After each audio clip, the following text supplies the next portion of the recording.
नमस्कार, मेरा नाम है आकांक्षा मिश्रा। संस्कृति आईएएस के प्लेसेस इन न्यूज़ के एपिसोड 24 में आपका स्वागत है। आज हम बात करने वाले हैं मिडिल ईस्ट की। यूपीएससी का सबसे फेवरेट और इम्पॉर्टेंट टॉपिक है मिडिल ईस्ट। आज हम उसकी बात विस्तार से करेंगे। हम पॉलिटिकल मैप देखेंगे। 2018 का अगर आप प्रश्न पत्र देखते हैं तो आप पाएंगे कि बहुत ही सिंपल सा प्रश्न पूछा गया है, लोकेशन दे दिया गया है और उसके संबंधित देशों को सुमेलित करने को कहा गया है। तो इस तरीके के प्रश्न फ्रेम करने में यूपीएससी दिलचस्पी ले रहा है। लगातार मिडिल ईस्ट चर्चा में है। अभी हम बात करेंगे कि मिडिल ईस्ट चर्चा में आखिर क्यों है। साथ में कौन कौन से इंपॉर्टेंट वाटर बॉडीज़ हैं वो देखेंगे, सारे देश देख लेंगे, उनमें कौन कौन सी प्रमुख जगह हैं वो मार्क कर लेंगे। साथ में ही प्रैक्टिस मैप के माध्यम से लौटते हुए सब कुछ याद करते हुए प्रीवियस ईयर क्वेश्चन सॉल्व करते हुए परंपरा के अकॉर्डिंग आपको देंगे अंतिम में एक अभ्यास प्रश्न, जिसका उत्तर आपको कहाँ देना है तो कमेंट बॉक्स पर देना है। तो आइए बिना किसी देरी किए शुरू करते हैं, लेकिन उससे पहले आपके लिए एक छोटी सी सूचना है। देख लेते हैं सूचना क्या है।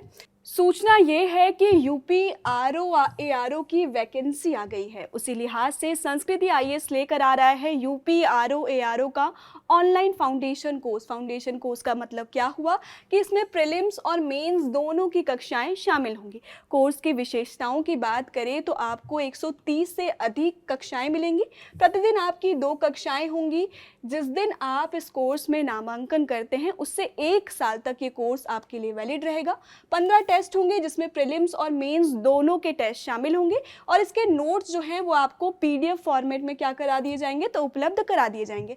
सबसे खास बात इस कोर्स की ये है कि प्रथम 200 विद्यार्थियों के लिए फीस मात्र रखा गया है 4,999 रुपये। कब से शुरू हो रहा है तो 1 नवंबर से शुरू हो रहा है और अपनी सहूलियत के आधार पर आप 8 बजे सुबह या शाम के 4 बजे का क्या कर सकते हैं, शेड्यूल ले सकते हैं। अधिक जानकारी के लिए आपको क्या करना है तो संस्कृति आईएएस की वेबसाइट पर संपर्क करना है या दिए गए नंबर पर कॉल करना है। चलते हैं, बात कर लेते हैं आज के विषय की। विषय हम क्या चुने हैं आज तो मिडिल ईस्ट है। मिडिल ईस्ट लगातार चर्चा में है। क्यों है? क्योंकि इजराइल और हमास के युद्ध के कारण कहीं ना कहीं मिडिल ईस्ट के सभी देशों पर क्या हो रहा है तो प्रभाव पड़ रहा है। हम लेबनान की बात विस्तार में कर चुके हैं, हम इजराइल की बात विस्तार में कर चुके हैं। रिसेंटली कल ही एक खबर आई है कि कतर में एक्स नेवी ऑफिसर, इंडिया के जो रिटायर्ड नेवी ऑफिसर हैं, 8 नेवी ऑफिसर्स को मृत्यु दंड की सजा सुनाई गई है। अब कतर और भारत के संबंध कैसे बदलने वाले हैं ये भी प्रश्न अभी उठने वाला है। साथ में जो चाइना के विदेश मंत्री है वो मिडिल ईस्ट में हो रहे असंतुलन के लिहाज से कहाँ की यात्रा कर रहे हैं तो वार्ता करने गए हैं अमेरिका से। साथ ही साथ जो बाइडन, जो अमेरिका के राष्ट्रपति हैं, उन्होंने एक स्टेटमेंट दिया है। बहुत बड़ा स्टेटमेंट है। उन्होंने ये स्टेटमेंट दिया है कि इजराइल और हमास के बीच में जो किस्सा चल रहा है उसकी एक बड़ी वजह IMEC कॉरिडोर भी हो सकता है। इस लिहाज से मिडिल ईस्ट आपके परीक्षा के लिए बहुत ज़्यादा इंपॉर्टेंट हो जाता है। तो ये सारी खबरों के बीच में हम कहाँ चलेंगे? मिडिल ईस्ट की तरफ चलेंगे। एक एक लोकेशन अच्छे से देखेंगे। तो आपको क्या करना है, एटलस निकाल लेना है और छोटी छोटी की जगहों को मार्क करते चलना है। देख लेते हैं। सबसे पहले मिडिल ईस्ट का लोकेशन देखेंगे। सबसे पहले हम वाटर बॉडीज़ की बात कर लेते हैं। वाटर बॉडीज़ कहाँ कहाँ आपको देखने को मिलेगी तो नीचे से चलते हैं, दक्षिण से बात करते हैं। सबसे पहले देख लेते हैं, आपको यहाँ पे अरेबियन सी का लोकेशन दिखाई देगा। इस तरफ आप देखेंगे तो क्या दिखाई देगा तो गल्फ ऑफ एडन दिखाई देगा। ऊपर आपको गल्फ ऑफ ओमान दिखाई देगा। फिर यहाँ चलेंगे तो आपको पर्शियन गल्फ दिखाई देगा। उसके पैरेलल में आपको क्या दिखाई देगा तो अफ्रीका और मिडिल ईस्ट के बीच में आपको क्या दिखाई देगा तो रेड सी का लोकेशन दिखाई देगा। आगे चलेंगे तो आपको यहाँ पे स्वेज कैनाल का लोकेशन दिखाई देगा। स्वेज कैनाल जो है वो कृत्रिम जलमार्ग है। कौन सा जलमार्ग है? कृत्रिम जलमार्ग है, जो कब अस्तित्व में आया था तो 1869 में अस्तित्व में आया था और बाद में 1956 में मिस्र द्वारा इसका राष्ट्रीयकरण कर दिया गया था। क्यों खोला गया था? ताकि व्यापार का एक मार्ग सुनिश्चित हो सके। ये किसको किसको जोड़ने का काम कर रहा है तो आप देखेंगे रेड सी को जोड़ने का काम कर रहा है मेडिटेरेनियन सी से। आगे चलेंगे, देखेंगे तो आपको तुर्की के पश्चिम में दिखाई देगा एजियन सी का लोकेशन। तुर्की की बात हमने विस्तार से एपिसोड 1 में की है, चाहे तो आप वहां जाकर तुर्की के बारे में विस्तार से पढ़ सकते हैं। आगे आपको तुर्की के उत्तर पश्चिम में दिखाई देगा मरमरा सी का लोकेशन, और इसके उत्तर में आपको दिखाई देगा ब्लैक सी, और आगे बढ़ेंगे तो आपको यहाँ पे अजोव सी का लोकेशन दिखाई देगा। ईरान के उत्तर में आपको दिखाई देगा कैस्पियन सी का लोकेशन। याद रखिएगा, ईरान कैस्पियन सी से सीमा साझा करता है, लेकिन इराक कैस्पियन सी से सीमा साझा नहीं करता है। इराक और ईरान में हम जनरली कंफ्यूज हो जाते हैं, तो याद रखना है, क्या याद रखना है कि ईरान के उत्तर में आपको क्या दिखाई देगा, कैस्पियन सी दिखाई देगा, जो इराक से सीमा साझा नहीं करता है। तो कितनी बातें हमने की है, हमने देखा है Gulf of Oman, Arabian Sea, Gulf of Aden, Red Sea, फिर स्वेज कैनाल, फिर हमने देखा है मेडिटेरेनियन सी, उसके बाद हमने देखा है एजियन सी, मरमरा सी, ब्लैक सी, अजोव सी और कैस्पियन सी। हमने इतनी बातें यहाँ पर कर ली हैं। अगर हम स्ट्रेट की बात करें, स्ट्रेट क्या होता है, जलसंधि क्या होता है, एक पतला जल निकाय या सकरा जल निकाय होता है जो दो वाटर बॉडीज को कनेक्ट करता है और दो भूभाग को अलग करने का काम करता है। तो देखिए आपको यहाँ पे दिख जाएगा, ये महत्वपूर्ण चोक पॉइंट है, या जो गल्फ ऑफ ओमान है यहाँ पे आपको दिखाई देगा, क्या दिखाई देगा, तो हॉर्मोज जलसंधि दिखाई देगा। ये महत्वपूर्ण चोक पॉइंट है जहाँ से बहुत ज़्यादा तेल और गैस का व्यापार किया जाता है, तो इसे भूलना नहीं है। यहाँ क्या दिखाई देगा, तो आपको हॉर्मोज स्ट्रेट दिखाई देगा जो ईरान को अलग कर रहा है। किससे अलग कर रहा है, तो आपको यहाँ पे ओमान दिखाई देगा, उससे अलग करने का काम कर रहा है। ठीक है, साथ में अगर आप इस तरफ देखेंगे तो आपको गल्फ ऑफ एडन और रेड सी को जोड़ता हुआ यहाँ पे बाब अल मंदेब स्टेट दिखाई देगा, जो क्या कर रहा है, तो दो जल निकायों को, कौन कौन से दो जल निकायों को जोड़ रहा है, तो रेड सी को जोड़ने का काम करता है ये गल्फ ऑफ एडन से, और कौन से दो भूभाग को अलग करने का काम कर रहा है, अगर हम वास्ट लेवल में देखें तो ये अफ्रीका को अलग करने का काम कर रहा है एशिया से। लेकिन अगर आप देखेंगे किन देशों को अलग करने का काम कर रहा है, तो आपको जिबूती से अलग करने का काम करेगा। किसे, तो यमन को अलग करने का काम ये कर रहा है। आगे चलेंगे, अगर बात कर ले, यहाँ पे आपको दिखाई देगा, यहाँ पर आपको इस्तांबुल, ये टर्की का दो हिस्सा है, ये ईस्ट थ्रास कहलाता है और ये एनाटोलिया रीजन कहलाता है। तो एनाटोलिया और ईस्ट थ्रास के बीच में बॉस्फोरस स्टेट दिखाई देगा। बॉस्फोरस स्टेट क्या करता है, तो ब्लैक सी को मरमरा सी से जोड़ने का काम करता है और तुर्की के ईस्ट थ्रास रीजन को एनाटोलिया रीजन से अलग करने का काम करता है। वहीं आपको यहाँ पर डार्डेनल स्टेट दिखाई देगा, जो क्या करता है, तो मरमरा सी को जोड़ रहा है एजियन सी। हमने कौन कौन सी बात की है, तो हमने बात की है किसकी, तो हमने बात की है बॉस्फोरस स्टेट की, जो क्या कर रहा है, तो किसे किसे जोड़ रहा है, ब्लैक सी को जोड़ रहा है मरमरा सी से। वही मरमरा सी को एजियन सी से कौन जोड़ रहा है, तो डार्डेनल स्टेट जोड़ रहा है, ये याद रखिए। ऊपर आपको कर्च स्टेट मिल जाएगा। कर्च स्टेट क्या करता है, तो क्रीमिया के कर्च प्रायद्वीप को किससे अलग करता है, रशिया के तमन प्रायद्वीप से अलग करता है, और अजोव सागर को किससे जोड़ता है, ब्लैक सी से जोड़ने का काम करता है। ब्लैक सी से अजोव सागर, उत्तर से दक्षिण का मामला चले तो सबसे पहले आप कर्च स्टेट देखेंगे, उसके बाद हम क्या देखेंगे, तो बॉस्फोरस स्टेट देखेंगे, उसके बाद हम क्या देखेंगे, तो डार्डेनल स्टेट देखेंगे। कर्च स्टेट क्या कर रहा है, तो अजोव सागर को जोड़ रहा है ब्लैक सी से। ब्लैक सी से मरमरा को कौन जोड़ रहा है, तो बॉस्फोरस जोड़ रहा है। और मरमरा से एजियन को कौन जोड़ रहा है, तो कौन सा है, तो डार्डेनल स्टेट आपको दिखाई देगा, जो जोड़ने का काम करता है।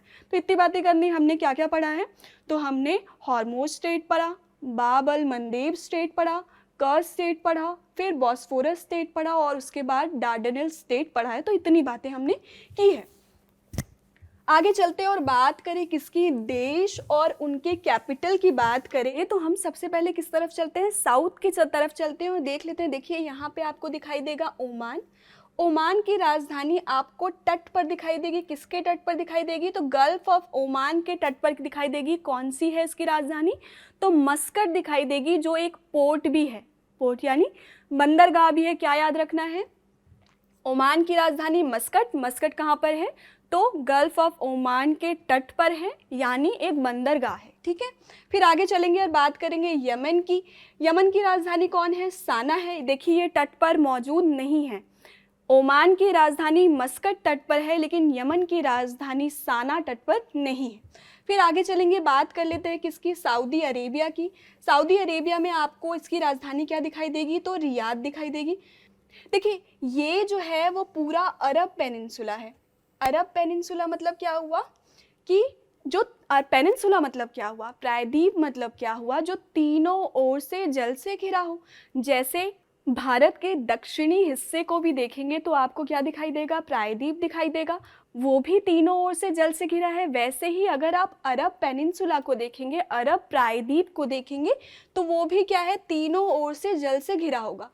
अगर आप पश्चिम की तरफ देखेंगे तो आपको रेड सी का लोकेशन दिखाई देगा। अगर हम पूर्व की तरफ बात करेंगे तो पर्शियन गल्फ दिखाई देगा, और दक्षिण की तरफ बात करेंगे तो अरेबियन सी दिखाई देगा। इस आधार पे क्या है, तो ये प्रायद्वीप है। देखिए इसमें जो है अगर पॉलिटिकली देखें तो सऊदी अरेबिया से यहाँ तक के पूरे देश काउंट कर लिए जाते हैं, लेकिन ज्योग्राफी भूगोल के आधार पर देखें तो इराक का कुछ हिस्सा और जॉर्डन का कुछ हिस्सा भी अरब प्रायद्वीप में सम्मिलित कर दिया जाता है। कई डेफिनेशन इसमें दिए जाते हैं कि अरब पेनिनसुला में कौन कौन से पार्ट आते हैं, तो इसमें थोड़ा सा कन्फ्यूज़न बना हुआ है कि इसमें इराक और जॉर्डन को शामिल किया जाना चाहिए या नहीं किया जाना चाहिए। लेकिन ये पूरे जो देश हैं, यमन, ओमान, सऊदी अरेबिया, यहाँ पे आपको दिखाई देगा यूएई, कतर, बहरीन और कुवैत, इतना पूरा मामला किसके अंतर्गत आता है, तो अरब प्रायद्वीप के अंतर्गत आता है। हमने बात कर ली थी कि ओमान की राजधानी मस्कट है, यमन की राजधानी साना है। अब चलते हैं उत्तर की ओर। उत्तर में आपको क्या मिल जाएगा, यूएई। यूएई की राजधानी आबू धाबी है, दुबई नहीं है, कंफ्यूज बिल्कुल नहीं होना है। आबू धाबी किसकी राजधानी है, तो यूएई की राजधानी है। फिर आगे चलेंगे, कतर, कतर की राजधानी दोहा मिलेगी। फिर बहरीन की राजधानी आपको मनामा मिलेगी। आगे चलेंगे, कुवैत की राजधानी कुवैत सिटी मिलेगी। एक प्रश्न यूपीएससी हमेशा फ्रेम करता है, कौन सा प्रश्न है कि नॉर्थ से साउथ के डायरेक्शन में जमाना है। अब अगर इसे नॉर्थ से साउथ के डायरेक्शन में हम जमाएं तो सबसे पहले क्या मिलता है, सबसे पहले आपको कुवैत देखने को मिलेगा। फिर आपको क्या देखने को मिलेगा, बहरीन देखने को मिलेगा। बहरीन के बाद आपको क्या देखने को मिल रहा है, तो कतर देखने को मिल रहा है। कतर के बाद आपको क्या देखने को मिल रहा है, तो यूएई देखने को मिल रहा है। और यूएई के नीचे आपको क्या देखने को मिल रहा है, तो ओमान देखने को मिल रहा है। ठीक है, अगर इसकी राजधानी को उत्तर से दक्षिण की ओर सेट करने बोलेगा तो कुवैत की राजधानी क्या हुई, तो कुवैत सिटी हुई। बहरीन की राजधानी क्या हुई, तो मनामा हुई। कतर की राजधानी क्या हुई, तो दोहा हुई। यूएई की राजधानी क्या हुई, तो आबू धाबी हुई।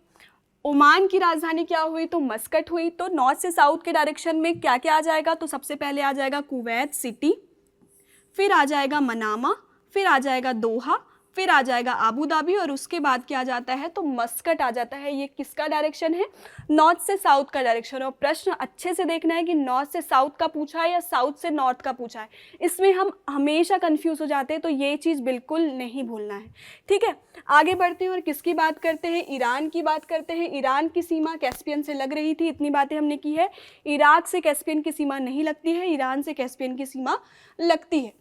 देखिए ईरान की राजधानी कौन सी है, तो तेहरान है। याद रखिएगा, तेहरान है वो ऊनी कपड़े के लिए, सिगरेट के लिए और साथ में जूते के व्यापार के लिए बहुत ज़्यादा प्रसिद्ध है। किसकी बात की जा रही है, तो तेहरान की बात की जा रही है, ये याद रखिएगा।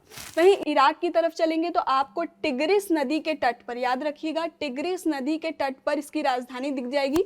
जो इसकी राजधानी कौन सी है, बगदाद जो है वो इसकी राजधानी है। ठीक है, अब बताइए दोहा किसकी राजधानी थी, दोहा राजधानी थी कतर की। मनामा किसकी राजधानी थी, तो बहरीन की राजधानी थी। कुवैत की राजधानी क्या थी, तो कुवैत सिटी थी। यूएई की तरफ चलेंगे तो आबू धाबी थी। ओमान की तरफ चलेंगे तो मस्कट थी। यमन की तरफ चलेंगे तो साना थी। और वहीं हम सऊदी अरब की बात किए थे, इसकी कैपिटल क्या थी, तो रियाद थी। तो ऐसे चीज़ें अगर आप प्रैक्टिस करते चलेंगे तो आपको ध्यान होते चलेगा। तो हमने ईरान की कैपिटल क्या ध्यान रखी है, तेहरान है, और इराक की कैपिटल क्या है, बगदाद है। कैपिटल क्यों याद, किस पर्पस से याद रखने के लिए कहा जा रहा है, क्योंकि इससे साउथ से नॉर्थ, नॉर्थ से साउथ का लोकेशन आपसे पूछा जा सकता है। इससे ज़्यादा वो कभी नहीं पूछेगा कि इसकी राजधानी क्या है या उसकी राजधानी क्या है। ये प्रश्न बिल्कुल यूपीएससी फ्रेम नहीं करेगा। उसकी दिलचस्पी है कि साउथ से नॉर्थ का डायरेक्शन क्या है, नॉर्थ से साउथ का डायरेक्शन क्या है, ईस्ट से वेस्ट का डायरेक्शन क्या है, वेस्ट से ईस्ट का डायरेक्शन क्या है, तो ये याद रखना है। हमने किसकी बात की है, बगदाद की बात की है। बगदाद जो किस नदी के तट पर है, तो आपको टिग्रिस टिग्रिस नदी के तट पर दिखाई देगा। एग्जाम के समय आप कंफ्यूज हो सकते हैं कि टिग्रिस और यूफ्रेट दो नदी बहती है जो आगे चल के मिलती है और शत अल अरब बनती है और कहाँ गिर जाती है, पर्शियन गल्फ में मिल जाती है। तो याद रखिएगा कि बगदाद जो है वो टिग्रिस नदी के तट पर है, यूफ्रेट नदी के तट पर नहीं है। ठीक है, आगे चलते हैं और बात करते हैं जॉर्डन की। जॉर्डन की राजधानी आपको क्या दिखाई देगी, तो अम्मान दिखाई देगी।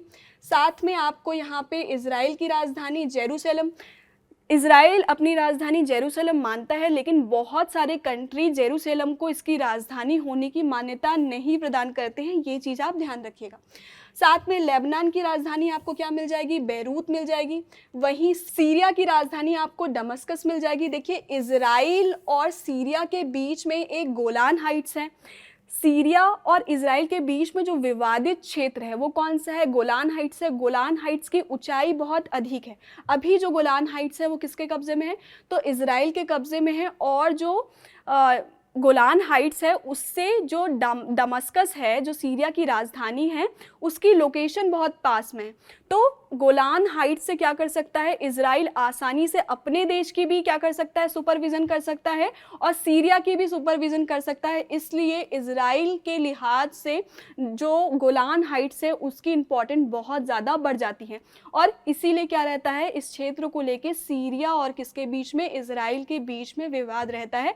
यही प्रश्न PYQ में पूछा जा चुका है। तो ऐसे क्षेत्र जो विवादित है वो परीक्षा के लिहाज से क्या हो जाते हैं, तो इम्पॉर्टेंट हो जाते हैं। लेबनान हम देख चुके हैं। फिर आप तुर्की की राजधानी क्या मिल जाएगी, अंकारा मिल जाएगी। बिल्कुल कंफ्यूज नहीं होना है, इस्तांबुल तुर्की की राजधानी नहीं है, तुर्की की राजधानी क्या है, अंकारा है। तुर्की के दो पार्ट हैं, एक पार्ट है वो है क्या कहलाता है, तो एनाटोलिया रीजन कहलाता है, और ये पार्ट जो है वो क्या कहलाता है, तो ईस्ट रास का रीजन कहलाता है। इसके बीच में आपको क्या मिलता है, तो बॉस्फोरस स्ट्रेट मिल जाता है। तो इतनी बातें हमें ध्यान रखनी है। तो सारे देश हमने कवर कर लिए हैं। कुछ मिडिल ईस्ट में इजिप्ट को भी पार्ट मानते हैं, कुछ नहीं मानते हैं। तो याद रखिएगा, मिडिल ईस्ट में मेन जो पार्ट है वो इतना पढ़ना है अच्छे से। तो हमने क्या देख लिया है, कंट्रीज देख लिया और कैपिटल देख लिया है, नॉर्थ से साउथ का डायरेक्शन देख लिया है। अब ये देख लेते हैं कि कौन कौन से इंपॉर्टेंट पोर्ट्स हैं यहाँ पर। तो नीचे से ही चलते हैं, वापस से साउथ से ही डायरेक्शन देखते हैं। तो सबसे पहले आपको ओमान में यहाँ पे दिखाई देगा पोर्ट मस्कट दिखाई देगा। साथ में एटलस खोल लीजिए। अगर यहाँ छोटे छोटे लोकेशन नहीं दिख रहे होंगे तो आप एटलस में देखते हुए मार्क करते हुए चलिएगा। तो ओमान में आपको यहाँ पे मस्कट दिखाई देगा। साथ में आपको मस्कट के उत्तर में ही गल्फ ऑफ ओमान के दक्षिण में आपको सूहर दिखाई देगा, ये भी एक पोर्ट है। तो ओमान में दो पोर्ट याद रखने हैं, एक सूहर और दूसरा क्या है, तो मस्कट है। ठीक है, अगर हम यमन की बात करें तो आपको यहाँ पे एडन दिखाई देगा। एडन पोर्ट बहुत ज़्यादा महत्वपूर्ण है। गल्फ ऑफ एडन के तट पर यमन के दक्षिण में क्या मिल जाएगा आपको, दक्षिण पश्चिम में आपको क्या मिल जाएगा, तो एडन पोर्ट मिल जाएगा। ये बात आपको ध्यान रखनी है। ओमान में हमने क्या पढ़ा, मस्कट पढ़ा और सूहर पढ़ा। वहीं हम किसकी बात कर रहे हैं, तो यमन में हम क्या पढ़ रहे हैं, तो एडन पोर्ट पढ़ रहे हैं हम। वहीं सऊदी अरेबिया की तरफ चले तो आपको जेद्दाह पोर्ट दिखाई देगा।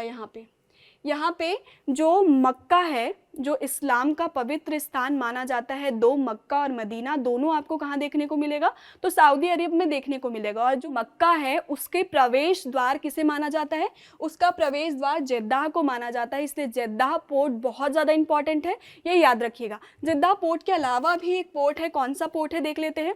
आपको यहाँ पे मिलेगा, देखिए जेद्दाह पोर्ट मिलेगा, उसके पास ही आपको किसका लोकेशन मिलेगा, तो मक्का का लोकेशन मिलेगा। उसके उत्तर की तरफ चलेंगे तो आपको किंग अब्दुल्लाह पोर्ट दिखाई देगा। ठीक है, वहीं हम बात करें किसकी, यूएई की बात करें तो आपको दो पोर्ट यहाँ पे दिखाई देंगे। यूएई पे कौन कौन से पोर्ट दिखाई देंगे, तो आबू धाबी के पास आपको दिखाई देगा पोर्ट खलीफा। वहीं आपको दिखाई देगा दुबई के पास आपको दिखाई देगा जाबेल अली पोर्ट। ओमान में हमने दो पोर्ट पढ़ा है, एक पोर्ट पढ़ा है मस्कट, दूसरा पोर्ट पढ़ा है सूहर। वहीं यमन में हमने क्या पढ़ा है, तो हमने पोर्ट एडन पढ़ा है। हम किसकी तरफ चले हैं, सऊदी अरेबिया की तरफ चले हैं और बात की है जेद्दाह पोर्ट और किंग अब्दुल्लाह पोर्ट की बात की है। वहीं हम यूएई की तरफ चले हैं और जाबेल अली और पोर्ट खलीफा की बात हमने की है। इतनी बात कर ली है। अब चलते हैं फिर से उसी तरफ। बात हम कतर की करें तो आपको यहाँ पे हम्माद पोर्ट मिल जाएगा। ठीक है, वहीं हम बात करें किसकी, कुवैत की बात करें, कुवैत से ऊपर अगर हम इराक की बात करें तो आपको यहाँ पे अल बशराह पोर्ट मिल जाएगा। तो याद रखिएगा, हमने इराक में बात की है अल बशरा की, कतर में बात की है हम्माद की, ओमान में हमने मस्कट और सुवर की बात की है, वहीं हमने यमन में किसकी बात की है, तो हमने पोर्ट एडन की बात की है, सऊदी अरेबिया में हमने जेद्दा की बात की है और किंग अब्दुल्ला की बात की है। वहीं हम आगे चले तो आपको जॉर्डन में यहाँ पे अल अकाबा दिखाई देगा। देखिए यहाँ पे आपको रेड सी के ऊपर जस्ट ये लोकेशन दिखाई देगा, गल्फ ऑफ अकाबा, और यहीं पे आपको लोकेशन दिखाई देगा किसका, तो अल अकाबा का दिखाई देगा, जो जॉर्डन का इकलौता पोर्ट है। याद रखिएगा, जॉर्डन के दक्षिण में आपको गल्फ ऑफ अकाबा के तट पर क्या दिखाई देगा, तो अल अकाबा का पोर्ट दिखाई देगा। इतनी बातें हमने की हैं। वहीं अगर इसको अच्छे से देखना चाहें तो आपको देखिए यहाँ दिख जाएगा, यहाँ पे आपको इज़राइल का पोर्ट दिखाई देगा, किसके तट पर ही, अकाबा की खाड़ी के तट पर ही आपको इलाद जो है वो किसका है, इज़राइल का पोर्ट है। वहीं आपको अल अकाबा जो जॉर्डन का पोर्ट है वो भी दिखाई देगा। याद रखिएगा, इज़राइल में कौन कौन से पोर्ट है, तो देखिए इलाद पोर्ट आपको मिल जाएगा अकाबा की खाड़ी के तट पर, साथ में पोर्ट ऑफ अशदोद आपको मिल जाएगा, और ऊपर चलेंगे हाइफा और आपको तेल अवीव, ये 4 इंपॉर्टेंट पोर्ट कहाँ मिल जाएंगे, तो इज़राइल में मिल जाएंगे। किसकी किसकी बात की है हमने, सबसे पहले हाइफा की बात की है, फिर तेल अवीव की बात की है, फिर अशदोद की बात की है, फिर इलाद की बात की है। और इलाद कहाँ पर अवस्थित है, तो आपको अकाबा की खाड़ी पे ही देखने को मिलेगा, और ये किसका है, इज़राइल का है। वहीं जॉर्डन का कौन सा है, तो जॉर्डन का आपको अल अकाबा दिखाई देगा, जो कहाँ पे है, तो जॉर्डन के दक्षिणी हिस्से पे है और अकाबा की खाड़ी के तट पर अवस्थित है। तो अकाबा की खाड़ी पर 2 आपको पोर्ट दिखाई देंगे, कौन कौन सा, इलाद पोर्ट दिखाई देगा इज़राइल को, और अकाबा जो पोर्ट है वो किसका दिखाई देगा, तो आपको जॉर्डन का देखने को मिलेगा। वहीं हम बात करें किसकी, लेबनान में आपको कौन कौन सा पोर्ट दिखाई देगा, तो आपको दिखाई देगा त्रिपोली, उसके बाद क्या दिखाई देगा, तो आपको दिखाई देगा बैरूत, बैरूत जो किसकी राजधानी है, लेबनान की राजधानी है। उसके नीचे साइडन दिखाई देगा, और साइडन के नीचे आपको क्या दिखाई देगा, तो टायरे दिखाई देगा। ये सब क्या है, पोर्ट भी है और मेडिटेरेनियन सी के तट पर अवस्थित कुछ महत्वपूर्ण शहर भी है। वहीं हम आगे चले और बात करें किसकी, तुर्की की, तो तुर्की में इज़मीर आपको दिखाई देगा, जो महत्वपूर्ण पोर्ट है। तुर्की में हमने बात की है इज़मीर की। सीरिया में हमने बात नहीं की है, सीरिया में आपको एक महत्वपूर्ण पोर्ट दिखाई देगा, एक लताकिया पोर्ट है, और एक साथ में बनियास पोर्ट आपको लताकिया के जस्ट दक्षिण में देखने को मिलेगा। याद रखिएगा कि जो आप यहाँ देखेंगे कि यहाँ पे किरकुक शहर दिखाई देगा। किरकुक कहाँ पर है, तो इराक में अवस्थित है। किरकुक से आपको बनियास जो कहाँ पर अवस्थित है, सीरिया के पश्चिमी हिस्से पर अवस्थित है और मेडिटेरेनियन सी के पूर्वी हिस्से पर अवस्थित है। वहाँ से किरकुक तक आपको पाइपलाइन दिखाई देगी। बहुत इंपॉर्टेंट लोकेशन है दोनों। किरकुक जो कहाँ पर है, तो इराक में अवस्थित है, और बनियास जो है वो पोर्ट है किसका, तो सीरिया का इम्पॉर्टेंट पोर्ट है। इसके अलावा सीरिया का लताकिया जो है वो भी बहुत इम्पॉर्टेंट पोर्ट है। तो इतनी बातें आपको ध्यान रखनी है। तो कितनी बातें हमने की है, एक बार समराइज कर ले। तो हमने बात की है ओमान में मस्कट और सुहर की बात की है, यमन में हमने पोर्ट एडन की बात की है, सऊदी अरेबिया में हमने जेद्दा की बात की है और किंग अब्दुल्ला की बात की है, यूएई में हमने किसकी बात की है, तो हमने बात की है जाबेल अली पोर्ट की और खलीफा पोर्ट की बात की है। यहाँ पे कतर में हमने हम्माद पोर्ट की बात की है। फिर आगे चल के बसरा पोर्ट की बात की है, किस पर, इराक में बात की है। ईरान में हमने छूट गया है, तो ईरान देख लीजिए, यहाँ पे आपको बंदर अब्बास दिखाई देगा, और इसी के बगल में आपको यहाँ पे बंदर बुशैर दिखाई देगा। बंदर बुशैर और बंदर अब्बास 2 महत्वपूर्ण पोर्ट है। इसके अलावा एक और पोर्ट है, कौन सा पोर्ट है, तो आपको यहाँ पे चाबहार पोर्ट दिखाई देगा। तो इतनी बातें की हमने, चाबहार पोर्ट की बात की, बंदर अब्बास पोर्ट की बात की, और साथ में क्या, बंदर बुशैर पोर्ट की बात की है। तो इतनी बातें हमने पोर्ट के मामले में कर ली है। अगर महत्वपूर्ण शहरों की बात करें तो फटाफट मार्क कर लीजिए कौन कौन से शहर महत्वपूर्ण हैं। तो सबसे पहले ईरान की तरफ चलते हैं। तेहरान हमने राजधानी देखी है, साथ में आपको मार्क करना है इस्फहान। देखिए याद रखिएगा, तेहरान और इस्फहान दोनों जो है वो कपड़ों के लिहाज से, कपड़ों के व्यापार के लिहाज से बहुत ज़्यादा महत्वपूर्ण है। यहाँ आपको सूती कपड़े और ऊनी कपड़ों का मैन्युफैक्चरिंग बहुत ज़्यादा देखने को मिलेगा और व्यापार भी बहुत ज़्यादा देखने को मिलेगा। याद रखिएगा, बंदर अब्बास, बंदर बुशैर तो आपको याद रखना है, चाबहार पोर्ट भी याद रखना है, साथ में अहवाज याद रखना है, अहवाज, और यहाँ पे करमनशाह मिल जाएगा। करमनशाह और अहवाज जो है वो पेट्रोलियम के बहुत इंपॉर्टेंट केंद्र है, तो आपको करमनशाह और क्या याद रखना है, तो अहवाज याद रखना है, साथ में तेहरान ध्यान रखना है, और क्या याद रखना है, तो इस्फहान ध्यान रखना है। साथ में इराक की तरफ चले तो आपको देखिए यहाँ पे मिल जाएगा, टिग्रिस नदी की बात की थी जिसके तट पर हमें बगदाद देखने को मिला था, वहीं पे आपको मौसूल भी देखने को मिलेगा। मौसूल भी टिग्रिस नदी के तट पर है और बगदाद भी क्या है, तो टिग्रिस नदी के तट पर ही है। इसके अलावा आपको क्या देखने को मिलेगा, तो इरबिल देखने को मिलेगा, किरकुक देखने को मिलेगा। तो ये लोकेशन आप याद रखिएगा, सबसे पहले मौसूल, फिर इरबिल, फिर किरकुक, और उसके बाद बगदाद मिलेगा, और उसके बाद हमने बशरा की बात की है। बशरा जो तेल शोधन के लिए बहुत ज़्यादा इम्पॉर्टेंट जगह है और साथ में एक प्रमुख बंदरगाह भी है, जो कहाँ पे है, तो पर्शियन गल्फ के तट पर आपको दिखाई देगा। तो कितनी बातें की हमने बात की है मौसूल की, हमने बात की है किरकुक की, हमने बात की है किसकी, तो इरबिल की बात की है, और साथ में बात की है बशरा की। बशरा जो किसके तट पर अवस्थित है, तो पर्शियन गल्फ के तट पर अवस्थित आपको देखने को मिलेगा।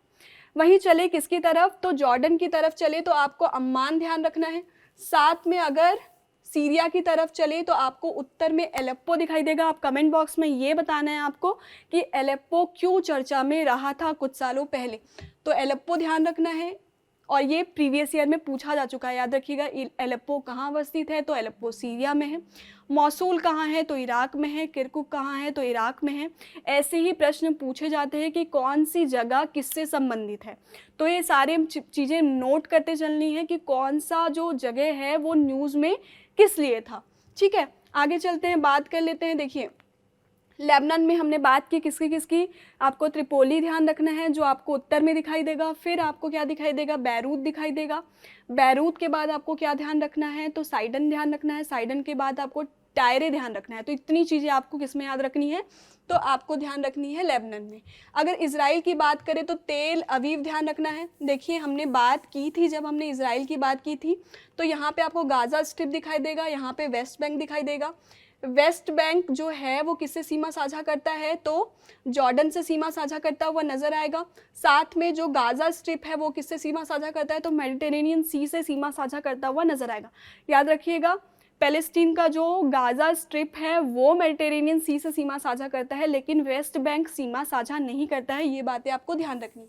इसके अलावा तेल अवीव ध्यान रखना है, जेरूसलम याद रखना है। जेरूसलम धार्मिक उद्देश्य से बहुत इंपॉर्टेंट है, 3 धर्मों के लिए ये पवित्र स्थान है, तो इसलिए आपको क्या याद रखना है, तो जेरूसलम को ध्यान रखना है। ठीक है, तो इतनी बात की है। साथ में हमने पोर्ट हाइफा की भी बात यहाँ पर कर ली है।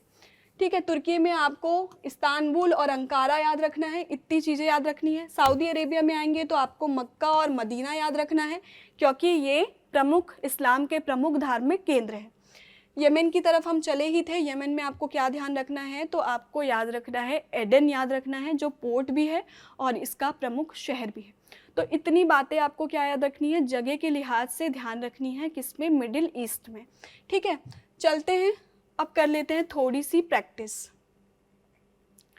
एक बात यहाँ पे और नोटिस करने के लिए है कि कौन से मिडिल ईस्ट कंट्री है जिससे ट्रॉपिक ऑफ कैप्रिकॉर्न यानी कर्क रेखा होकर गुजरती है। तो कौन कौन से देश है, तो सऊदी अरेबिया मिल जाएगा, यूएई मिल जाएगा, ओमान मिल जाएगा। ये 3 देश है जहाँ से होकर क्या होती है, गुजरती है, तो ट्रॉपिक ऑफ कैप्रिकॉर्न गुजरती है।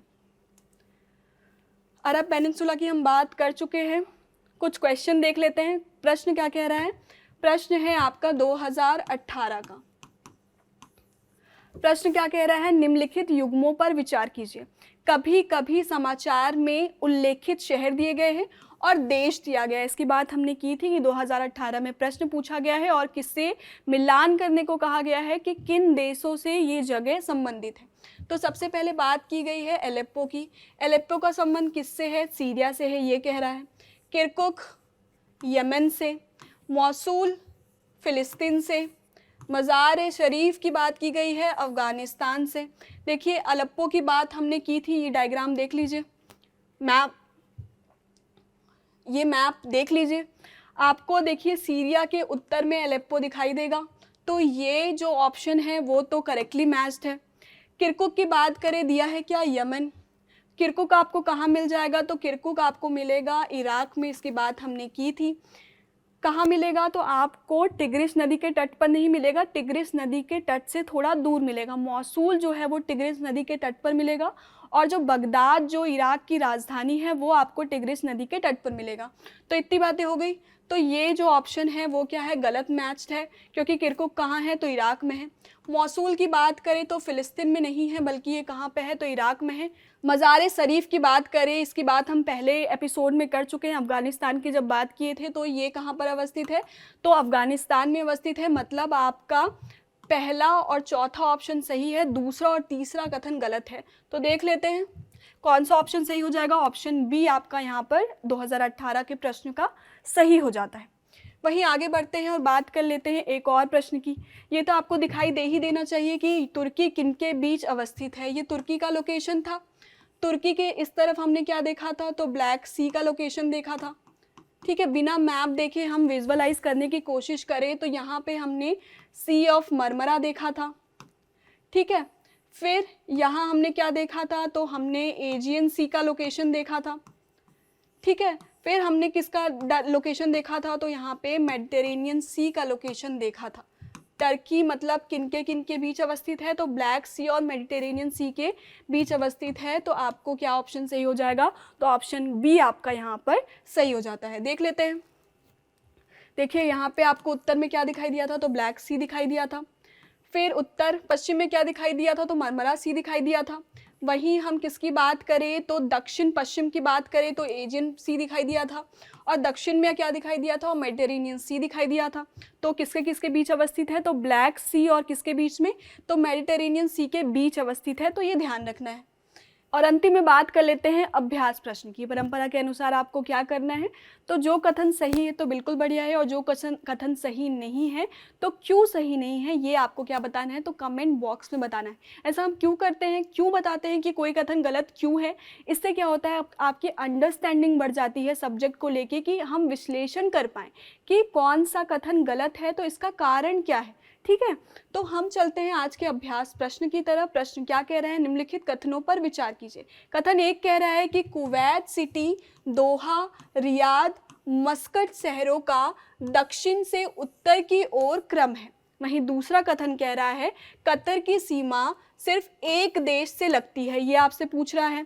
तीसरा कथन कह रहा है बहरीन जो है वो एक द्वीपीय देश है। प्रश्न पूछा गया है उपरोक्त कथनों में से कौन सा सही नहीं है, ये पूछा गया है। केवल एक, केवल दो और तीन, एक और दो, और चौथा ऑप्शन क्या है, एक, दो, तीन। उसका उत्तर आपको कहाँ देना है, तो आपको उत्तर कमेंट बॉक्स पर देना है। आज के लिए बस इतना ही। हमने बात कर ली है मिडिल ईस्ट की, पॉलिटिकल मैप देखा है, इंपॉर्टेंट लोकेशन मार्क कर लिया है। अब आपको क्या करना है, घर में बैठ के एटलस निकालना है और प्रैक्टिस करना है। आज के लिए बस इतना ही। मुझे दीजिए इजाज़त। धन्यवाद।